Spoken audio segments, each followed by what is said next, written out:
கவிதா. நான் மனவளக்கலை பயிற்சி எடுத்துருக்கேன் ரொம்ப வருஷங்களா. ஆனாலும் அதில் ஒரு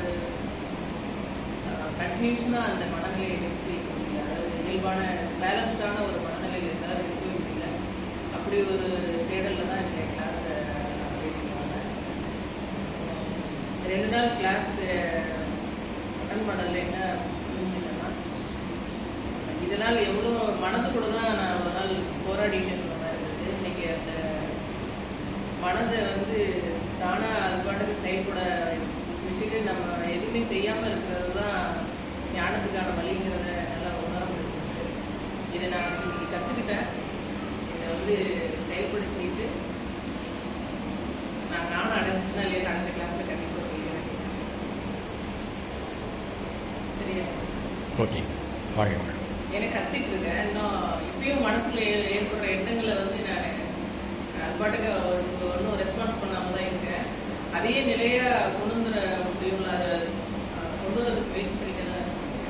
நீங்கள் முயற்சியே தேவையில்லைன்னு சொல்லிட்டோமே, ஒன்றுமே செய்ய தேவையில்லையே. ஒன்றுமே செய்ய தேவையில்லை.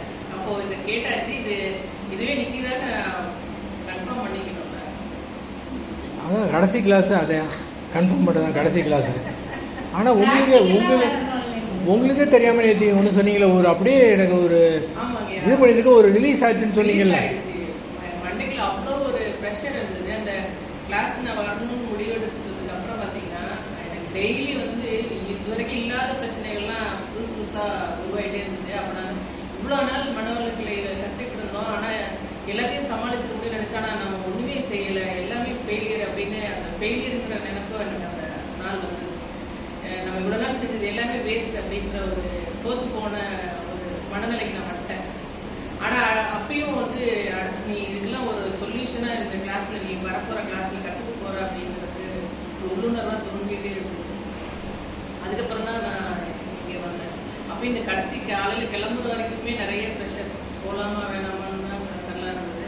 அதையெல்லாம் தாண்டி தான் இங்கே வந்தேன். ஆனால் வந்து ஒரு 2 ஹவர்ஸ்லேயே வந்து மண்டைக்குள்ள வந்து ஏதோ ஒரு ரிலீஸ் ஆன மாதிரி இருந்தது. அதுக்கப்புறம் தான் கொஞ்சம் ரொம்ப ஃப்ரீயாகிட்டேன். இப்போ எதுவுமே ரொம்ப ரிலாக்ஸாக